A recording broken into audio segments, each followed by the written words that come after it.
الحمد لله نحمده ونستعينه ونستغفره ونؤمن به ونتوكل عليه ونعوذ بالله من شرور أنفسنا ومن سيئات أعمالنا من يهده الله فلا مضل له ومن يضلله فلا هادي له ونشهد أن لا إله إلا الله وحده لا شريك له ونشهد أن سيدنا وسندنا وحبيبنا وكبيبنا وطبيب قلوبنا ومرشدنا ومولانا محمدا عبده ورسوله الذي أرسله بالحق بشيرا ونذيرا وداعيا إلى الله بإذنه وسراجا منيرا فقد قال الله تعالى في كلامه المجيد والفرقان الحميد أعوذ بالله من الشيطان الرجيم بسم الله الرحمن الرحيم إن الله وملائكته يصلون على النبي يا أيها الذين آمنوا صلوا عليه وسلموا تسليما اللهم صل على سيدنا مولانا محمد وعلى آل سيدنا مولانا محمد اللهم صل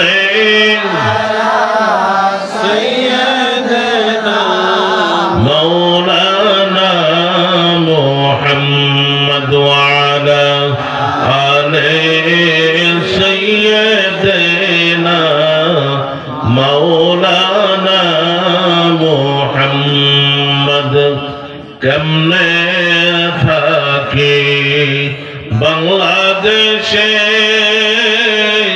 চাইরা সোনার মদিনা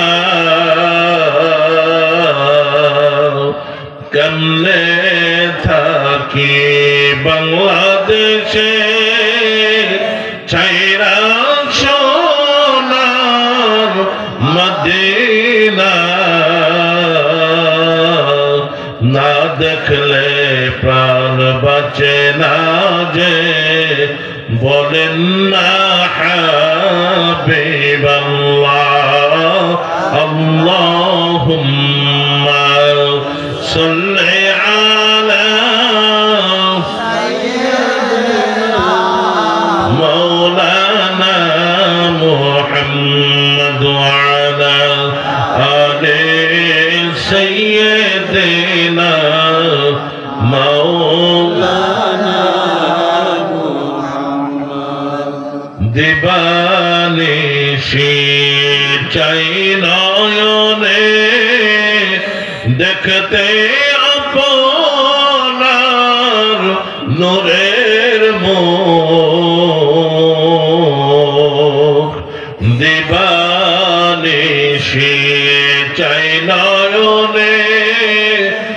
দেখতে আপনার নূরের মুখ কবে হবে দিদার আমার বলেন না হাবিবাল্লাহ আল্লাহুম্মা সাল্লি আলা মাওলানা মুহাম্মদ ওয়া আলা আলি সাইয়্যিদিনা মাওলানা মুহাম্মদ নয়নে আগুনের খনি পোড়ায় আমার কলিজা নয়নে আগুনের খনি পোড়ায় আমার কলিজা কোনখানে স্থান দে আপনারে বলেন না হাবিবাল্লাহ আল্লাহুম্মা সাল্লি আলা সাইয়্যিদিনা মাওলানা মুহাম্মদ ওয়া আলা আলি সাইয়্যিদিনা মাওলানা মুহাম্মদ জানি না হাবিব তোমায় কত ভালোবাসি কত ভালোবাসি তাই তো তোমার দ্বারে তাই তো তোমার দ্বারে ফিরে ফিরে আসি ফিরে ফিরে আসি ফিরে ফিরে আসি জানি না হাবিব তোমায় কত ভালোবাসি কত ভালোবাসি আমার জীবনে যতই দুঃখ থাক প্রয়োজনে তোমায় পেতে জীবন আমার চলে যায় আমার জীবনে যতই দুঃখ থাক প্রয়োজনে তোমায় পেতে জীবন আমার চলে যায় কি হলে যে তোমার মুখে কি হলে যে তোমার মুখে দেখতে পাবো হাসি দেখতে পাবো হাসি দেখতে পাবো হাসি জানি না হাবিব তোমায় কত ভালোবাসি কত ভালোবাসি তোমার মাঝে আমায় খুঁজি তুমি আমার পরম ধন নেই কো কিছু আমার আমি এই দেখে তুমি জীবন তোমার মাঝে আমায় খুঁজি তুমি আমার পরম ধন নেই তো কিছু আমার আমি এই দেখে তুমি জীবন তোমায় সরে পলে পলে তোমায় হাসরে পলে পলে সকল দুঃখ নাশে, সকল দুঃখ নাশে, সকল দুঃখ নাশে। জানি না হাবিব তোমায় কত ভালোবাসে, কত ভালোবাসে। তাই তো তোমার দ্বারে, তাই তো তোমার দ্বারে ফিরে ফিরে আসে, ফিরে ফিরে আসে, ফিরে ফিরে আসে, ফিরে ফিরে আসে, ফিরে ফিরে আসে। সাল্লাল্লাহু আলা মুহাম্মদ সাল্লাল্লাহু আলাইহি ওয়াসাল্লাম, সাল্লাল্লাহু আলা মুহাম্মদ সাল্লাল্লাহু আলাইহি নবী নমনে ইয়া রাসূল দয়ার খনি ইয়া হাবিব মাহবুব মাওলা দর্শন দাও গো মোদের নবী সালাম আলাইকা ইয়া রাসূল সালাম আলাইকা ইয়া হাবিব সালাম আলাইকা সালাওয়াতুল্লাহ আলাইকা সাইয়্যিদি ইয়া রাসূলাল্লাহ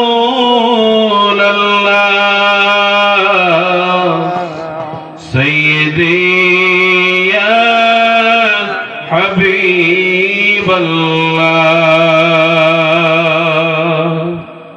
জীবনে কি আছে আমার সবই যে মৌলা গো তোমার। কবুল কর মোদের ফরিয়াদ, কবুল কর গো মহান আল্লাহ। মুর্শিদ মোর প্রাণের হাবিবুল্লাহ ইয়া নবী সালামু আলাইকা ইয়া রাসূল সালামু আলাইকা ইয়া হাবিব সালামু আলাইকা সালাওয়াতুল্লাহ আলাইকা। নয়ন মনে মুহাম্মদ কলিজার টুকরা মুহাম্মদ। নয়ন মনে মুহাম্মদ কলিজার টুকরা মুহাম্মদ। প্রাণের ধনী মুহাম্মদ কিয়ামতে করবেন শাফায়াত ইয়া নবী সালাম আলাইকা ইয়া রাসূল সালাম আলাইকা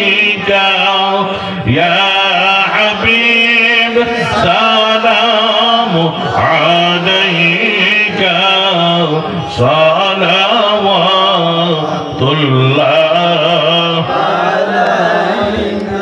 ইয়া রাব্বি সাল্লি সাল্লিম দাইমান আবাদ আলা হাবিবিকা খায়রি খালকি কুল্লিহিম बेजरत मेरे दुरूद व सलाम बरगज़ीद नबी पर अपने मुदम बलगल उला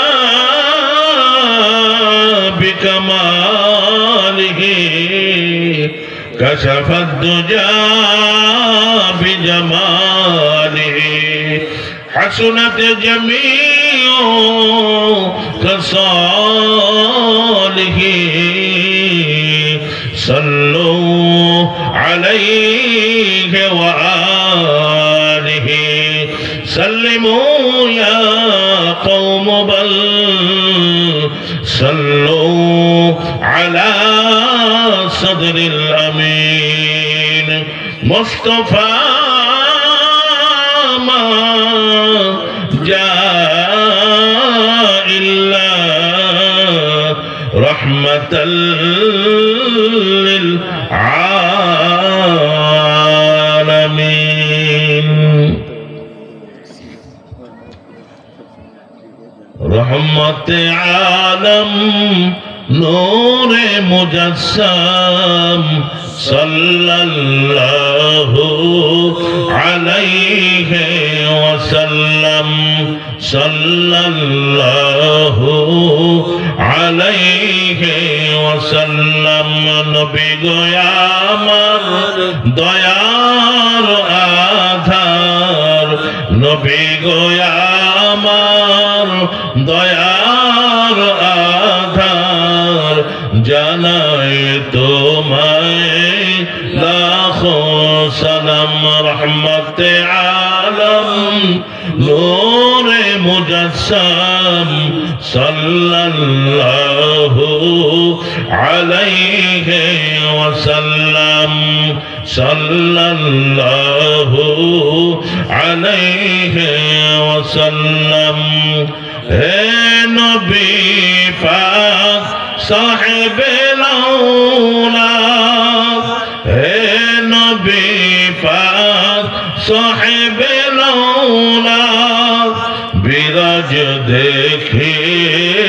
सुबह शम हे नबी पाक साहिब लौला हे नबी पाक साहिब लौला बिराज देखी सुबह शम रहमत आलम नूर मुजस्सम सल्लल्लाहु अलैहि वसल्लम सल्लल्लाहु अलैहि वसल्लम अल्लाहुम्मा सल्ली अला सय्यदना मौलाना मुहम्मद व अला आले सय्यदना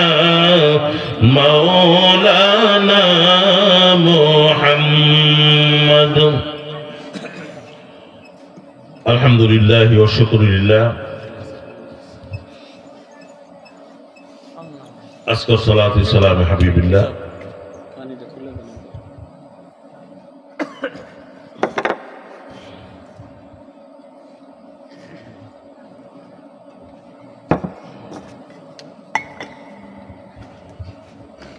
মহান রব্বুল আলামিনের দরবারে অসংখ্য কোটি শুকরিয়া আদায় করছি যে মহান রব্বুল আলামিন আজকের এই কোরআন ও হাদিসের মাহফিলে অত্যন্ত নিয়ামতপূর্ণ একটি মাহফিল যে মাহফিলে আল্লাহ তাআলা আমাদেরকে দুনিয়ার সকল কাজ ফেলে রেখে এই মাহফিলে আসার জন্য এসে বসে কিছু শোনার জন্য কিছু বলার জন্য আল্লাহ তাআলা তৌফিক দান করেছেন এর জন্য সকলে বলি আলহামদুলিল্লাহ আলহামদুলিল্লাহ ইকোয়াদি গ্রামে অনেক মানুষ বসবাস করে ঠিক কিনা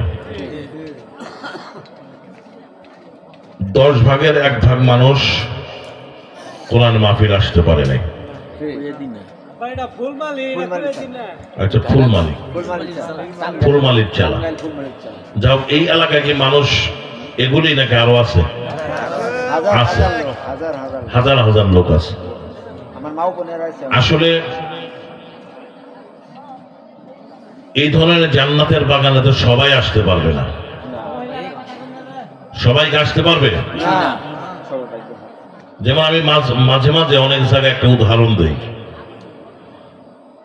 যখন আমি আমার ছেলেকে বিয়ে করাবো বা মেয়েকে বিয়ে দেব, তখন বাড়ির ভাই আছে, বোনের আছে, সকলকে আমি জায়গা কাছে নিয়ে বসাবো একটা পরামর্শের জন্য।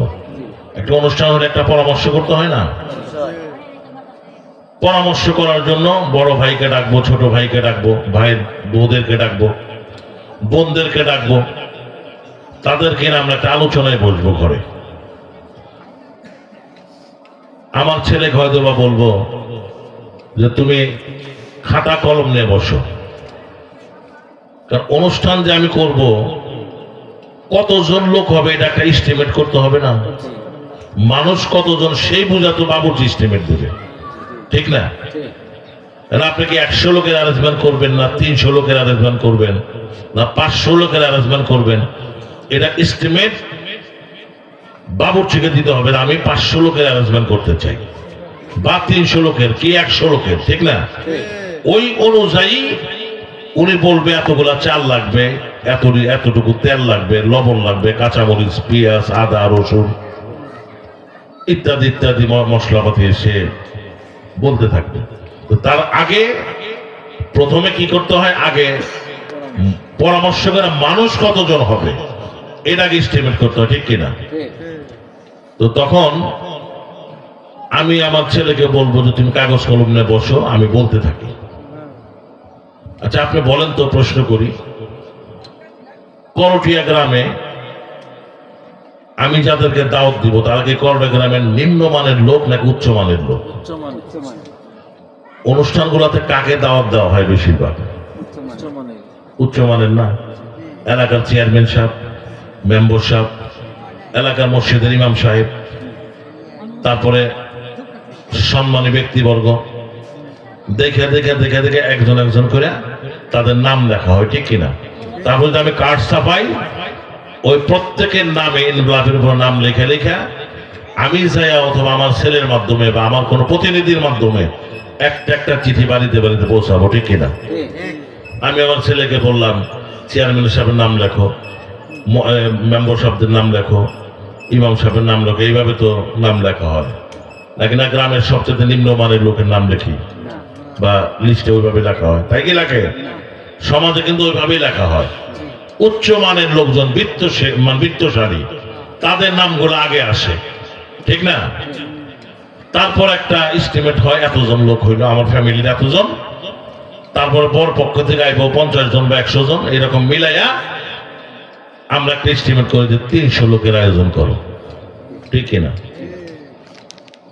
আজকে এখানে মাহফিল হচ্ছে, একটা জান্নাতের বাগান বসিয়েছে।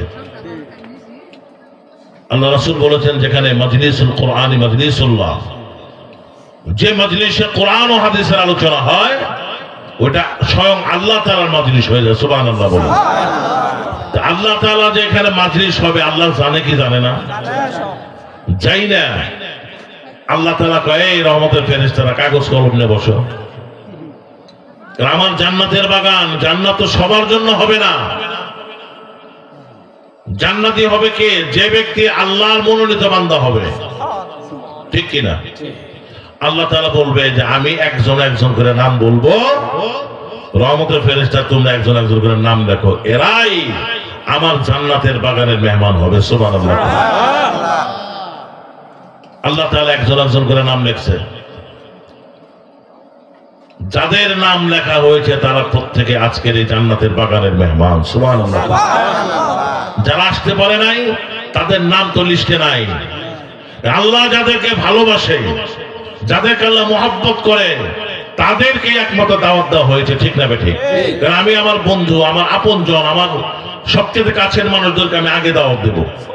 ঠিক না?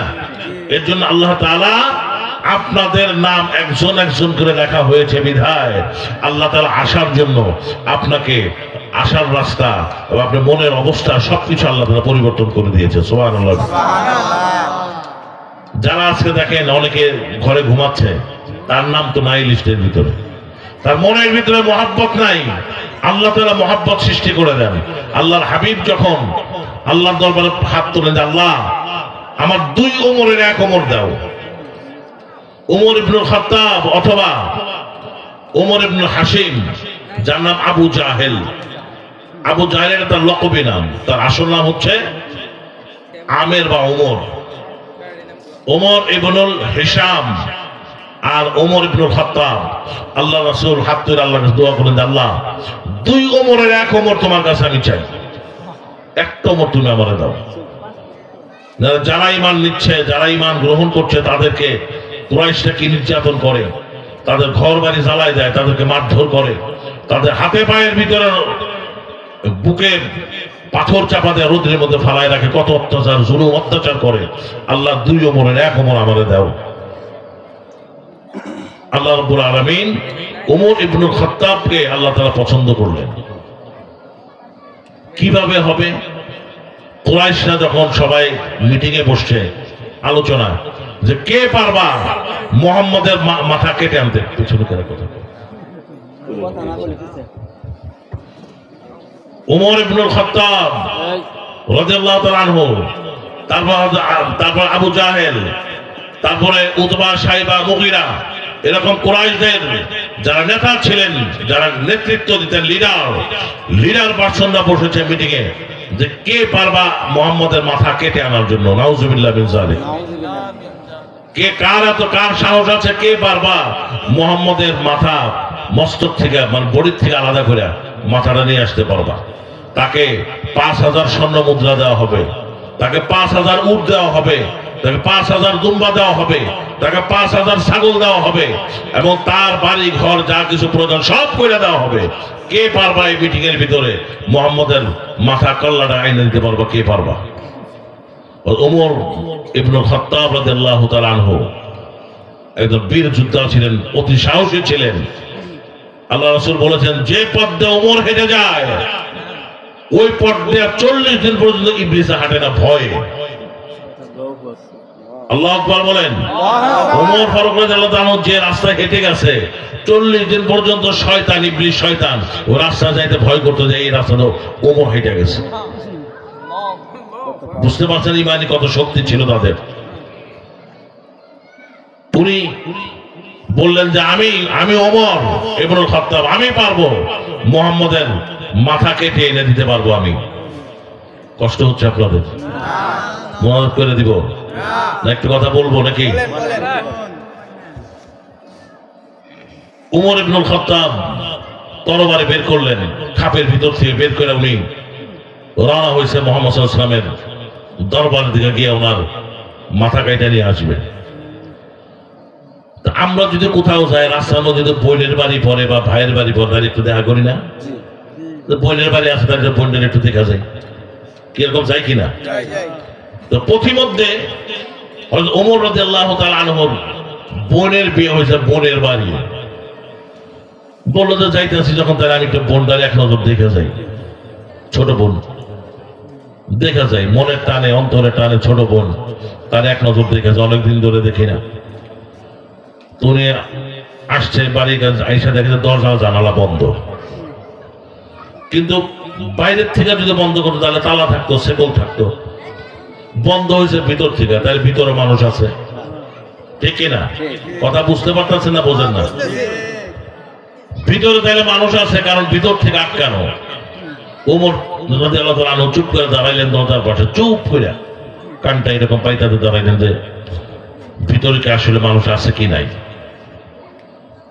উনি নিজ কানে শুনতে পাইলেন ওনার বোন বসে বসে পড়তেছে, আউযু বিল্লাহি মিনাশ শাইতানির রাজীম, বিসমিল্লাহির রহমানির রহিম, তাহা মা আনজালনা আলাইকাল কুরআনা লিতাশকা। সূরা তাহা। আল্লাহু আকবার। কোকিল কণ্ঠে তার ছোট বোন কোরআন তেলাওয়াত করতেছে, সুবহানাল্লাহ কোন ওখানে কি সমস্যা হইল? মাঝখানে কি কথা বলে?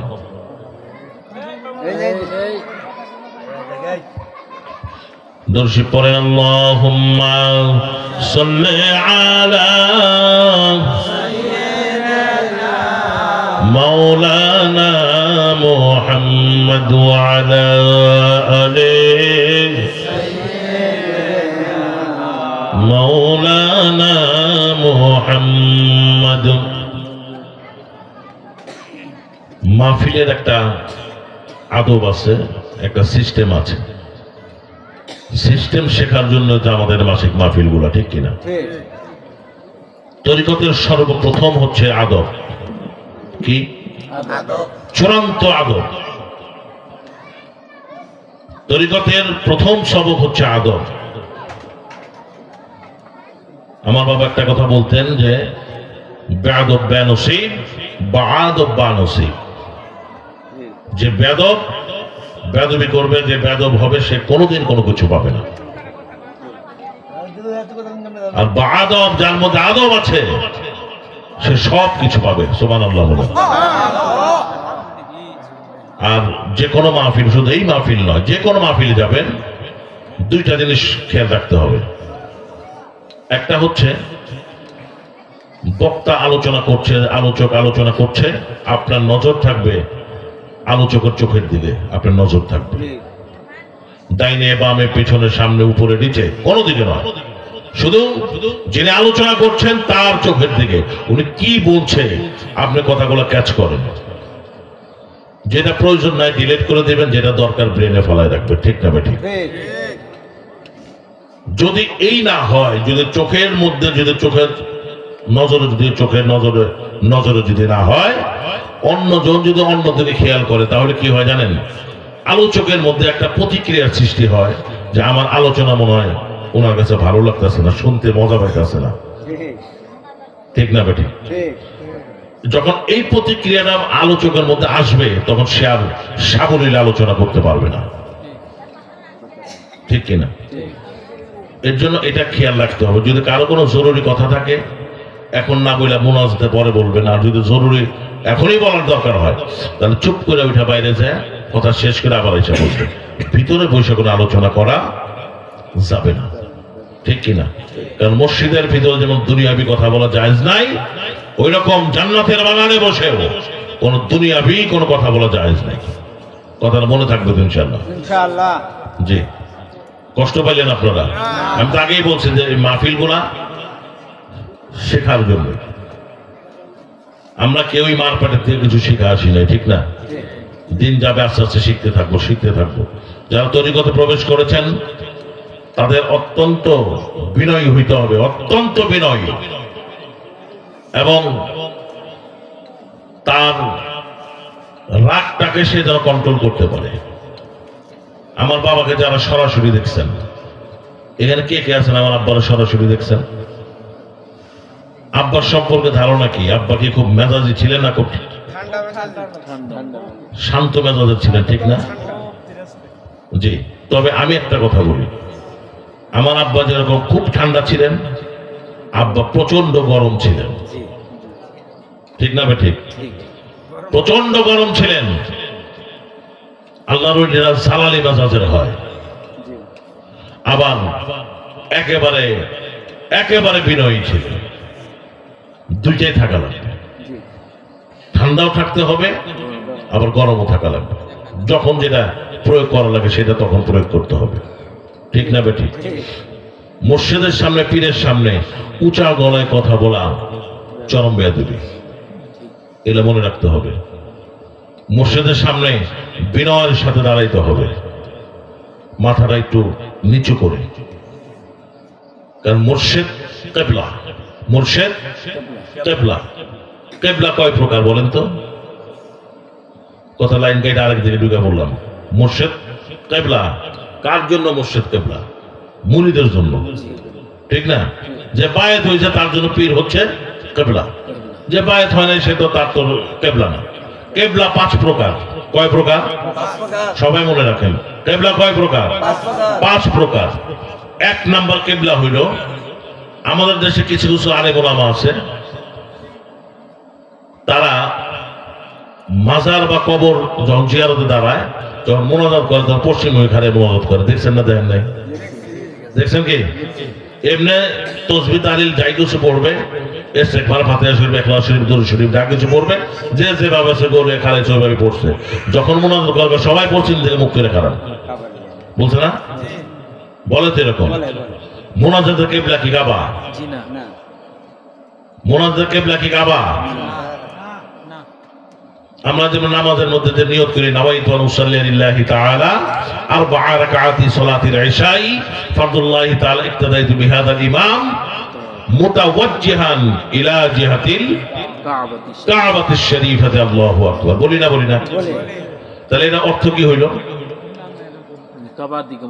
আমি কাবার দিকে এক রোখা হয়েছে, মুতাওয়াজ্জিহ হয়েছে, কারণ কাবার দিকে, কাবাকে কিবলা করে নামাজ পড়া হচ্ছে ফরজ, ঠিক না বেটি? এর জন্য নামাজের কিবলা হচ্ছে কাবা, নামাজের কিবলা হচ্ছে কাবা। নাম্বার 1 কত হইল? কথা বলেন আমার সাথে। কয় নাম্বার গেল? 1 নাম্বার গেল। 2 নাম্বার হচ্ছে মুনাজাতের কিবলা হচ্ছে আসমান। মোনাজাতের কিবলা কোন দিকে? আপনি পশ্চিম দিকে বললেন, হাত তো তুলছেন এইভাবে, তাহলে হাতটা, মুখটা কোন দিকে রইল? উপর দিকে। তার মানে আপনার মোনাজাতের কিবলা আসমান, মানে আকাশ। নাম্বার 2 গেল। নাম্বার 3, মুরিদের কিবলা হচ্ছে তার মুর্শিদ। আবার বলছি, মুরিদের কিবলা হচ্ছে তার মুর্শিদ। এর জন্য মুর্শিদ কিবলা। মুর্শিদ আরবি শব্দ। মুর্শিদ শব্দের অর্থ হলো পথ প্রদর্শনকারী, যিনি পথ দেখায়, যিনি আল্লাহ আল্লাহ রাসূলকে পাওয়ার পথ দেখায়, তাকে মুর্শিদ বলা হয়। মুর্শিদ কিবলা, মুরিদের কিবলা হচ্ছে তার মুর্শিদ। সুবহানাল্লাহ। সুবহানাল্লাহ। কারণ এটা আমার কথা নয়, এটা আল্লাহই তো বলে দিয়েছেন, আতিউল্লাহ ওয়া আতিউর রাসূল, তারপরে ওয়া উলিল আমরি মিনকুম। উলিল আমরি হচ্ছে আপনার মুর্শিদ কিবলা।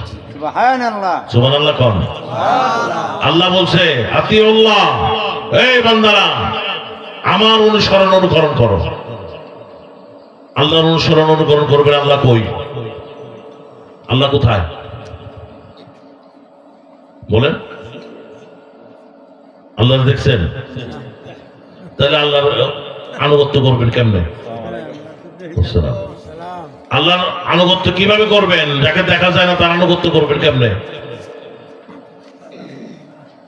আমি যেটা প্রশ্ন করছি তার উত্তর কিন্তু 2 প্রকার।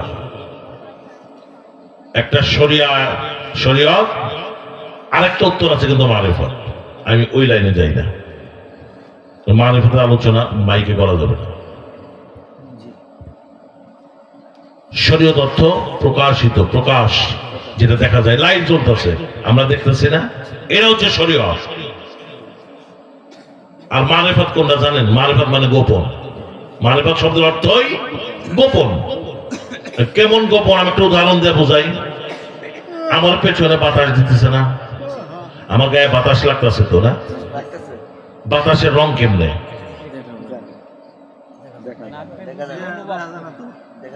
দেখা যায়, শুধু অনুভব করা যায়, ঠিক কিনা? এইটাই মারিফত। বাতাস লাগতেছে আমার গায়ে, লাগতেছে না? বাতাস এনেছে এরা কেমনে বলতে পারবেন? এইটাই মারিফত। তো মুর্শিদ কিবলা মুরিদের কিবলা উনি। তার মানে আল্লাহ যখন বললেন যে আমাকে আনুগত্য করো, আতিউল্লাহ, আমি আল্লাহকে আনুগত্য করো, আমি আল্লাহকে অনুসরণ অনুকরণ করো। আল্লাহকে তো আমরা দেখতে পাই না, পাই কি? আবার কোরআন শরীফে আল্লাহ বলছে আল্লাহ কই থাকে? কোথায় থাকে আল্লাহ? ওয়া নাহনু আকরাবু ইলাইহি মিন হাবলিল ওয়ারিদ। আছে না নাই কোরআনে? ওয়া নাহনু আকরাবু ইলাইহি মিন হাবলিল ওয়ারিদ। এই বান্দা, আমি তোমার ঘাড়ের যে শারক আছে তার চাইতে বেশি নিকটে আমি তোমার। সুবহানাল্লাহ। সুবহানাল্লাহ। ঘাড়ে একটা শারক আছে না, যে রক্তটা, তোমার এই রক্তটা তোমার যত নিকটে, তার চাইতে বেশি নিকটে থাকে আমি আল্লাহ। ওয়া নাহনু আকরাবু ইলাইহি মিন হাবলিল ওয়ারিদ, বান্দা তোমার শারগের চাইতেও বেশি কাছে আমি তোমার। সুবহানাল্লাহ। তাহলে আল্লাহ আমার কাছে আছে, তো আছে না নাই? এটা কে কইছে? আল্লাহই তো কইছে, কোরআনের ভাষায় বলছে। তো আল্লাহকে অনুসরণ অনুকরণ করবো, আল্লাহকে তো আমরা দেখতে পাইতেছি না। তোর আল্লাহ কি বলছে? ওয়াতিউর রাসূল, তাইলে তুমি আমার রাসূলের আনুগত্য করো, রাসূলকে অনুসরণ অনুকরণ করো। রাসূলকে কি দেখছেন? দেখেন? চর্মচক্ষে এইভাবে দেখা যায়? তাইলে আপনি কেমনে করে অনুসরণ অনুকরণ করবেন? কষ্ট হইতেছে আপনাদের? এগুলো কিন্তু জানা দরকার, জানা দরকার না? এটা কিন্তু খুবই জানা দরকার। রাসূলকে অনুসরণ অনুকরণ করবেন, আনুগত্য করবেন। রাসূলকে কোথায় পাবেন? তাহলে আপনি কেমনে করে আনুগত্য করবেন? আল্লাহ এটা জানে কি জানে না? জানে দেখাই আল্লাহ তারপরে আরেকটা শব্দ সংযোজন করে দিছে। আতিউল্লাহ হইল না, আতিউর রাসূল তাও হইল না। আল্লাহ বলেছে এবার আসো ওয়া উলিল আমরি মিনকুম, তাহলে আমার উলের আমরদেরকে তুমি অনুসরণ অনুকরণ করো। সুবহানাল্লাহ। আল্লাহু আকবার। উলিল আমর হচ্ছে ইয়া আইয়ুহাল্লাযীনা আমানু তাকুল্লাহা ওয়া কুনু মা'আস সাদিকিন, যারা সাদিকিন বান্দা, যারা আল্লাহওয়ালা, যারা আমি আল্লাহকে ভালোবাসে, তাদের অনুসরণ অনুকরণ করলেই আমার রাসূলের অনুসরণ অনুকরণ হবে। আমার রাসূলের অনুসরণ অনুকরণ হলে আমি আল্লাহর অনুসরণ অনুকরণ হবে। সুবহানাল্লাহ। এর জন্য মুর্শিদ কিবলা, আপনি আপনার মুর্শিদকে যখন জান প্রাণ দিয়ে যখন ভালোবাসবেন, অনুসরণ অনুকরণ করবেন, মানে কিবলা মানে তাকে মেনে নেওয়া, তাকে অনুসরণ করা, তাই তো? তাহলে মুরিদের কিবলা হচ্ছে কে? মুর্শিদ কিবলা। বুঝতে অসুবিধা হচ্ছে না? বুঝে আসছে না বুঝে আসে নাই? নাম্বার কত গেল? 3। বাকি আছে কয়টা? 2টা। এবার আসেন, কাবা শরীফে আমরা কেবলা করে নামাজ পড়ি। কাবার কেবলা কোন দিকে?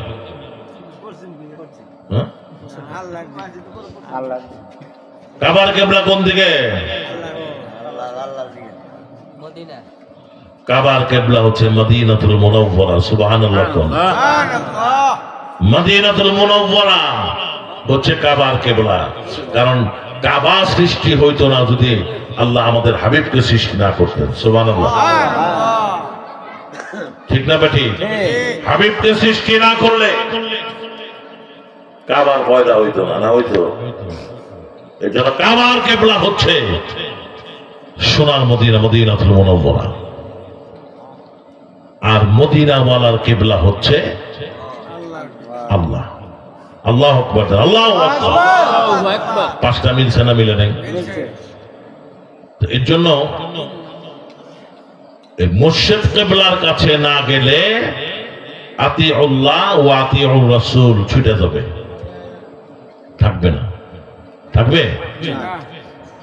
আল্লাহ তো নির্দেশ করছে আতিউল্লাহ ওয়া আতিউর রাসূল ওয়া উলিল আমরি মিনকুম, তাহলে আমার উলিল আমরের কাছে যাও। নির্দেশ কার? আল্লাহ। আপনি যাবেন না, আপনি আল্লাহর কথা মানবেন কি মানবেন না আপনি বুঝবেন। আল্লাহর নির্দেশ মানা কি সুন্নত না নফল? ফরজ। মনে রাখেন, আল্লাহর হুকুম মানা, আল্লাহর নির্দেশ মানা হচ্ছে ফরজ। হযরত ওমর ফারুক রাদিয়াল্লাহু তাআলা আনহু, মনে আছে না নাই? দরজার পাশে আইসা যখন কান্দা পাচ্ছে, দেখে যে সুললিত কণ্ঠে, মধুর কণ্ঠে কোরআন তেলাওয়াত করতেছে তার ছোট বোনে, সূরা তাহা। এই সূরাটা খুব আবেগের, কারণ তারা তো আরবি ভাষী। সৌদি আরবের মানুষ আরবি ভাষী, তারা তো আরবির এই অর্থগুলো বোঝে। এর জন্য অর্থ বুঝতেছে, পড়তেছে, চোখ দা পানি পড়তেছে, অজর ধারায় কাঁদতেছে আর তেলাওয়াত করতেছে। ওমর ফারুক ওই দরজার পাশে দাঁড়াই থেকে ওই তেলাওয়াতটা শোনে, কলিজার ভিতরে ধকবক ধকবক করতেছে। সুবহানাল্লাহ। এই দেখে কত বাণী শুনলাম, এটা এমন কি পরে আমার বই নেই, পরে যত শুনি তত ভালো লাগে, যত শুনি তত ভালো লাগে, তত আকর্ষণ বোধ করি। ওমর ফারুক দরজা ধাক্কা দিলেন, নাম ধরে ডাক দিলেন। বনে তো ভয় পাই গেল, হাই রে হায়, বাঘের সিংহের মুখে বসে এসে। ওমর ফারুক রাদিয়াল্লাহু আনহু সিংহ পুরুষ, ঠিক কিনা? সিংহের সামনে বসে, আজকে তো আমার জীবন শেষ। দরজা খুলছে, খোলার পরে বলতেছে, তুমি এটা কি বললা? এত সুন্দর বাণী তুমি কোথায় পাইলা? কার কাছ থেকে পাইলা? বলতেছে এটা আল্লাহর কালাম। তুমি পাইলা কোথায়? আমি তো মুহাম্মদ সাল্লাল্লাহু আলাইহি ওয়াসাল্লামের হাতে কালিমা করে মুসলমান হইয়া আমি কোরআন শরীফ পড়ি। শোনার পরে বোনটা তো বেদরম পিটাইতেছে, মারতাছে। বোনের জামাই ফিরাই দিয়েছে, বোনের জামাইরে ধরে মারছে, বোনেরও পিটাইছে, বোনের জামাইরেও পিটাইছে। নিজের বাপ দাদার এই ধর্ম রেখা তুমি কোথাকার মোহাম্মদের ধর্ম তুমি সেটা গ্রহণ করছো, বলে আর পিটাইয়া রক্তাক্ত করে ফেলছে। আল্লাহ রাসূল সাল্লাল্লাহু আলাইহি সাল্লাম বসে রয়েছে ওনার অপেক্ষায়, মসজিদুল হারামে বসা। আল্লাহ রাসূল চোখ দিয়ে টপ টপ করে পানি পড়তেছে। সাহাবায়ে কেরাম চতুর্দিক দিয়ে বসে আছে, ইয়া রাসূলুল্লাহ আপনার চোখ দিয়ে এরকম পানি পড়তেছে কেন? আল্লাহ রাসূল বলছে যে, হে সাহাবারা, আমার মহব্বতে আমার পাগল একজন পাগল রে, কিরকম নির্যাতন করা হচ্ছে, কিরকম মারা হচ্ছে, আমি কি সহ্য করতে পারি? আল্লাহ রাসূল চোখের পানি ফেলছে। ওই সময় আল্লাহর পক্ষ থেকে হযরত জিবরাইল আলাইহিস সালাম এসে হাজির। বলছে যে, ইয়া রাসূলুল্লাহ আপনার জন্য একটা খুশ খবরই আছে। আল্লাহ তাআলা আপনার জন্য একটা খুশ খবরই পাঠিয়েছে। বলছে কি জিবরাইল? আমার অন্তঃকরণ, আমার মনটা ভালো না। আমার মহব্বতে সে তার ধর্ম ত্যাগ করে, মা বাবার ধর্ম ত্যাগ করে, বংশের ধর্ম ত্যাগ করে আমাকে বিশ্বাস করে সে কালিমা পড়ে মুসলমান হয়েছে। আজকে তার উপর যে নির্যাতন হচ্ছে, এই কষ্ট আমি সহ্য করতে পারতেছি না। বলছে যে, ইয়া রাসূলুল্লাহ আপনি কষ্ট পায়েন না, অল্প কিছুক্ষণ অপেক্ষা করেন। যতগুলা বাড়ি ওই তার আপনার ওই ভক্তের গায়ে পড়তেছে, ততটা আঘাত তার কলিজার ভিতরে লাগতেছে। কিছুক্ষণের মধ্যে দেখবেন এই আপনার কদমে পড়ে যাবে, আপনি অপেক্ষা করেন। সুবহানাল্লাহ। আল্লাহ রাসূল বলছে, সে কে? বলছে যে আপনাদের দুই ওমর চাইছিলেন আল্লাহর কাছে, আল্লাহ তাআলা এক ওমর, ওমর ইবনে খাত্তাবের দোয়া আল্লাহ কবুল করেছে। সেই তার বোনকে মারতেছে, আপনি যার জন্য কাঁদতেছেন, অল্প কিছুক্ষণ অপেক্ষা করেন। আবু বকর সিদ্দিক আর অন্যান্য সাহাবায়ে কেরাম পাশে বসে আছে। ওমর আসতেছে ঘোড়া নিয়ে, দূর থেকে দেখা যায় তেজি ঘোড়া নিয়ে, হাতে তরবারি নিয়ে। সাহাবায়ে কেরাম সবাই তরবারি বের করবে। আল্লাহ রাসূল বলছে, না, কেউ তরবারি বের করবে না। ইয়া রাসূলুল্লাহ যেভাবে আসতেছে ওমর, এ তো খুব রাগী মানুষ, আয়েশা তো আপনার উপর আক্রমণ করবে। বলছে সে আমার আল্লাহ দেখবে, তোমরা চুপ করে বসে থাকো। বরঞ্চ ওমর যে ঢুকবে, সামনের জায়গা রাস্তা পরিষ্কার করে রাখো, যেন ঠিক মতো আমার কাছে আসতে পারে, বাধার মুখে না পড়তে পারে। সাহাবায়ে কেরামরা চুপচাপ বসে আছে।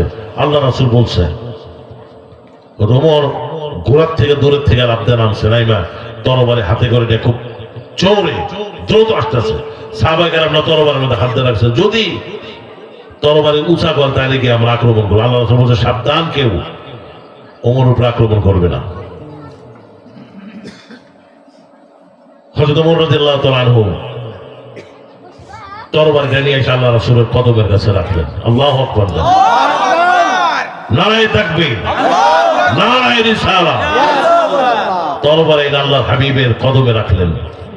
রেখা কদমটা চাপটা ধইরা চোখের পানি ছাইরা দিয়ে বলছে, ইয়া রাসূলুল্লাহ আমি বুঝতে পারলাম না, আমি আসছি আপনার মাথা কেটে নেওয়ার জন্য, কিন্তু আমার কি হইল? আমি আপনার প্রেমে পাগল হয়ে গেছি। আমার বোনকে আমি কোরআন তেলাওয়াত শুনতে পড়তে শুনেছি, তার উপরে যে নির্যাতন করেছে, যে মারধর করেছে, আমি আমার বোনকে বলছি তুমি আমার আবার পড়া শোনাও। আমার বোন বলছে যে নাপাক অবস্থায় শোনা যাবে না, ধরা যাবে না। ভাই আপনি গোসল করে আসেন। আমি গোসল করে যায় আমি পাশে বসে বসে আবার কোরআন তেলাওয়াত শুনছি। ইয়া রাসূলুল্লাহ আমি আসছিলাম আপনাকে কতল করার জন্য, কিন্তু আমি আপনার প্রেমে, আপনার মহব্বতে পাগল হয়ে গেছি। আপনি আমাকে কালিমা পড়ে মুসলমান বানায় দেন, লা ইলাহা ইল্লাল্লাহু মুহাম্মাদুর রাসূলুল্লাহ সাল্লাল্লাহু আলাইহি ওয়াসাল্লাম। ওমর ইসলাম গ্রহণ করলেন, মুসলমান হয়ে গেল। উনি মুসলমান হয়ে যাবার পরেই উনি বের হইলেন, বের হইয়া একটা টিলার মধ্যে দাঁড়ায় বলতেছে, এই সকল কুরাইশরা সবাই বাড়ির থেকে বের হয়ে আসো, যত কুরাইশগণ আছো পুরুষ মহিলা সবাই বের হয়ে আসো। ওমর ফারুকের গলার আওয়াজ ছিল অনেক তেজস্বী আওয়াজ ছিল। উনি ওই উঁচা এক টিলার মধ্যে দাঁড়ায় যখন ডাক দিছে, সবাই তো ভাবছে যে ওমরের কণ্ঠ। ওমর তো মনে হচ্ছে ঘটনা ঘটাইয়ে ফেলাইছে, কারণ মিটিং এর সিদ্ধান্ত হয়েছে ওমর আজকে এসে আল্লাহ রাসূলের কল্লা কাইটা নিয়ে যাবো। মনে হয় ওমর মনে হয় কাইটা ফেলাইছে। সবাই দৌড়াই দৌড়ে বাড়িছে, আবু জাহেল সহ, আবু সুফিয়ান, উতবা, সাইবা, মুগিরা আর অন্যান্য যারা আছে কাফের মুশরিক সব দৌড়ায় বাইরেছে। ওমর ফারুক রাদিয়াল্লাহু তাআলা হাতে তরবারি না বলতেছে, এই সবাই কুরাইশগণ তোমরা শোনো, আমি মুহাম্মদ সাল্লাল্লাহু আলাইহি ওয়াসাল্লামের কাছে মুহাম্মদ ইবনে আব্দুল্লাহর হাতে আমি কালেমা পড়ে মুসলমান হয়ে গেছি। আজকের থেকে এই মক্কাতে ওপেন আজান হবে, ওপেন নামাজের জামাত হবে। যদি কোনো মায়ের বেটা আসো এর বিরুদ্ধে বলতে আমার ওমরের তরবারি সামনে আসো। বিল্লাহি তাকবীর, বিল্লাহি তাকবীর। কোরআনের শত্রুরা হুঁশিয়ার সাবধান। নারায়ে রিসালাত, ইয়া রাসূলুল্লাহ, নারায়ে রিসালাত, ইয়া রাসূলুল্লাহ।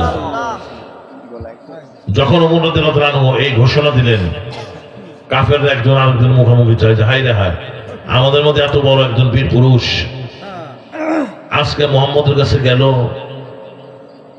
যাই কি করলো মুহাম্মদ, কি জাদু করলো, নাউজুবিল্লাহ। কালেমা পড়ে মুসলমান হয়ে গেল, আজকের থেকে তো আজান ওপেন হবে।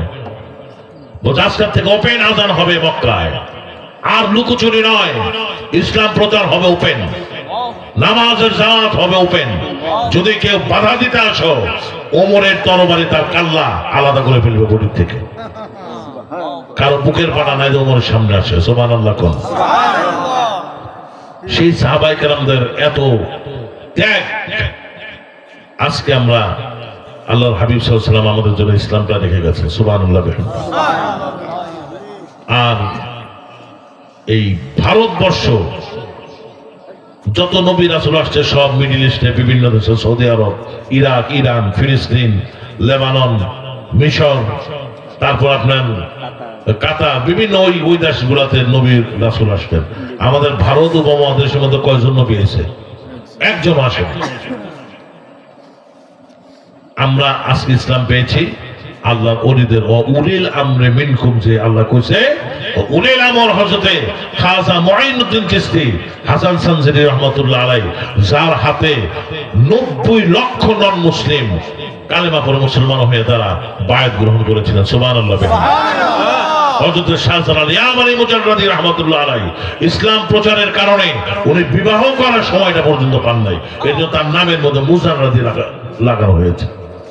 শাহজালাল ইয়ামানি মুজাররাদি 360 জন সহযোগী নিয়ে উনি বাংলা এই সিলেটের মাটিতে এসে উনি গৌর গোবিন্দর সাথে উনি যুদ্ধ করে, গৌর গোবিন্দ সব ধ্বংস হয়ে গেল। আজানের সবে নাসিরউদ্দিন সিপাহসালার মুরারবন্দ, আমি এই বছর জিয়ারত করে আসছি, উনি আজানের ধ্বনিতে তার যে দুর্গ ছিল ভাইঙ্গা সব খান খান হয়ে গেছে, সব পলায় চলে গেছে। ইসলাম প্রচার করছে আল্লাহর ওলিরা, ঠিক না বেঠিক? আল্লাহর ওলিরে, আল্লাহর ওলিদের কাছে না গেলে অন্তর ইসলাম হবে না, পরিষ্কার হবে না। আল্লাহ বুঝার তৌফিক দান করুন, সকলে বলেন আমিন। আমি যে লাইনে হাঁটতে চাইছিলাম ওই লাইনে আমি যাইতে পারলাম না, যাইতে গেলে সময় বেশি লেগে যাবো।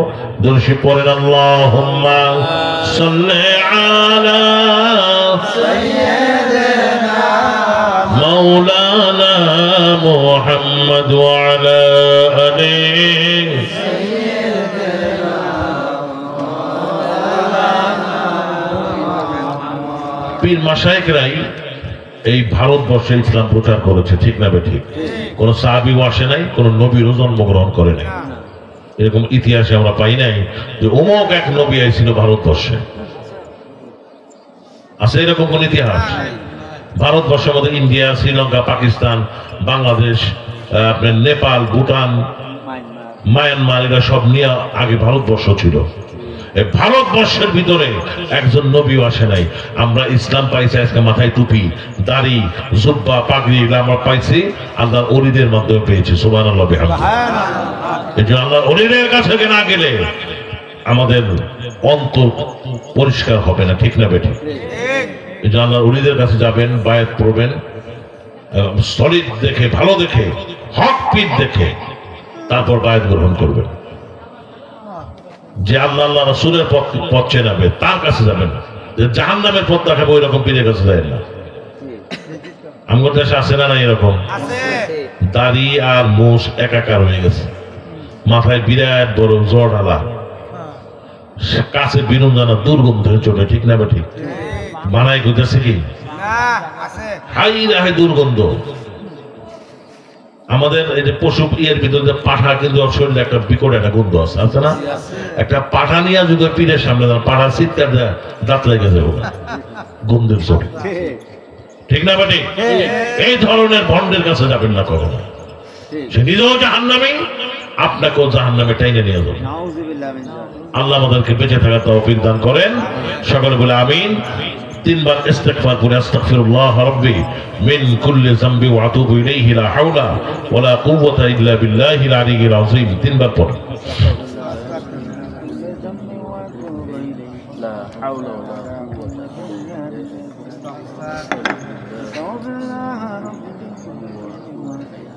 لا حول ولا قوة সূরাতুল ফাতিহা শরীফ আলহামদুলিল্লাহ একবার পড়ুন। বিসমিল্লাহির রহমানির রহিম।